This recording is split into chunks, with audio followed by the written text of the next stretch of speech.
in the evening, praising every day. Bismillahir Rahmanir Rahim. Alhamdulillahi Rabbil Alameen. Wassalatu wassalamu ala Sayyidina Muhammad wa ala alihi wa sahbihi ajma'een. Assalamu alaikum wa rahmatullahi wa barakatuh. My dear brothers and sisters, we discussed in the previous episode some of the tactics and strategies that Shaitan employs against mankind in order to pull them down into the hellfire, in order to take them away from Allah subhanahu wa ta'ala and to throw them into heedlessness and throw them into the hellfire with him and his followers, wal-'iyadu billah.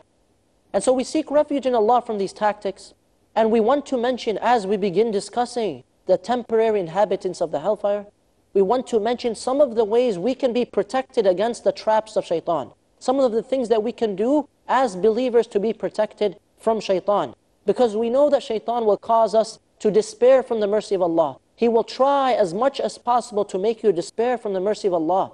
And yet, the Prophet ﷺ tells us, Iblis says to Allah subhanahu wa ta'ala, I swear by your honor, my Lord, that as long as your servants have souls in their bodies, I will continue to misguide them or mislead them. And Allah subhanahu wa ta'ala responds, and I will continue to forgive my servants as long as they seek my forgiveness. So don't despair from the mercy of Allah, and know that you can take measures to protect yourself against the tactics and traps of Shaitan. Now, what are some ways we can protect ourselves?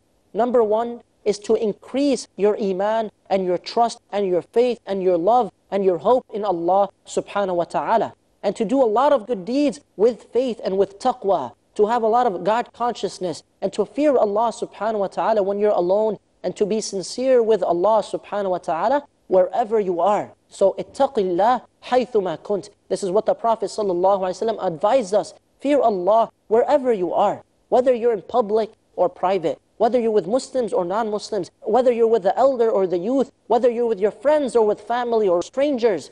Fear Allah wherever you are. If you fear Allah and you have the same expression, same person wherever you go, meaning you're always sincere and true to Allah subhanahu wa ta'ala, because Allah subhanahu wa ta'ala told Shaitan he has no authority over those who are who? Al-Mukhlaseen, those who are sincere to Allah subhanahu wa ta'ala, and those who put their trust in Allah subhanahu wa ta'ala.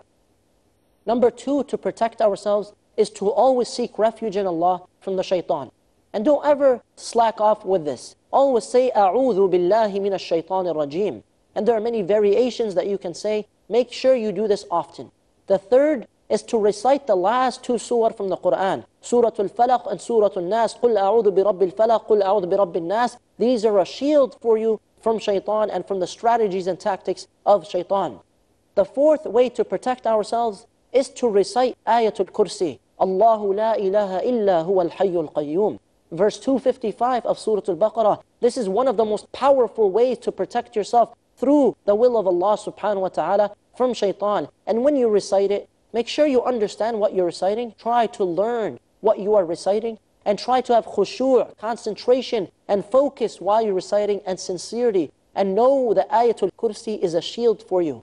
And you should be reciting it at the least 5 times a day after the obligatory prayers. After every fard prayer, you should recite Ayatul Kursi. It is a path to paradise. And when you recite it in the morning, it is a shield until evening. When you recite it in the evening, it is a shield until morning. So Ayatul Kursi is a shield against Shaitan. Another way to protect ourselves is to recite Surah Al-Baqarah in general. So the Prophet ﷺ said, do not make your houses like the graves, for the Shaitan runs away from a house in which Surah Al-Baqarah is recited. And this is reported by Imam Muslim. So recite Surah Al-Baqarah often. And Surah Al-Baqarah in your house is a protection for your house against Shaitan. Another way to protect yourself is the last 2 verses of Surah Al-Baqarah. Amana Rasulu, all the way until the end of the surah. The Prophet ﷺ said, whoever recites the last 2 of Al-Baqarah at night, it will suffice him. It is sufficient for him. This was reported by Al-Bukhari. What does that mean? It is sufficient as a shield and as a reward and as a blessing for you throughout the night. So recite these every night and encourage your family and friends to recite this every single night. Furthermore, the Prophet ﷺ said, Allah subhanahu wa ta'ala has inscribed a book 2,000 years before He created the heavens and the earth, from which the last 2 ayahs of Surah Al-Baqarah were revealed. If they are recited for 3 nights, no shaitan, no devil will remain in that house. And this is reported by Tirmidhi. So the last 2 verses of Surah Al-Baqarah are a shield for you. Furthermore, reciting Quran in general is a shield for the believers. Abu Hurairah radiallahu anhu said, indeed the home, the house becomes spacious for inhabitants, and the angels visit that house, and the devils abandon this house, and its goodness is increased if the Quran is recited in that house. And indeed the house becomes narrow and restricted upon the inhabitants, and the angels abandon it, and the devils, the shayateen visit it, and the goodness is decreased if the Quran is not recited in that house. So reciting the Quran in general is beneficial for your home.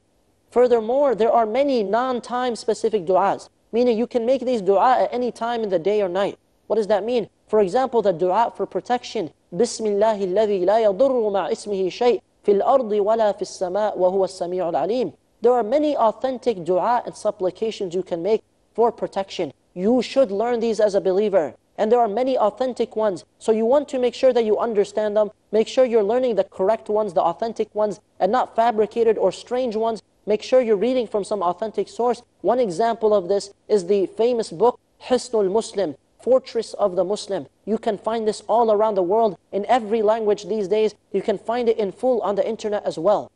And then we have the dua and the supplications for protection that are general and they are time specific. So for example, you have the morning and the evening supplications, Adhkaru Sabah wal Masa. These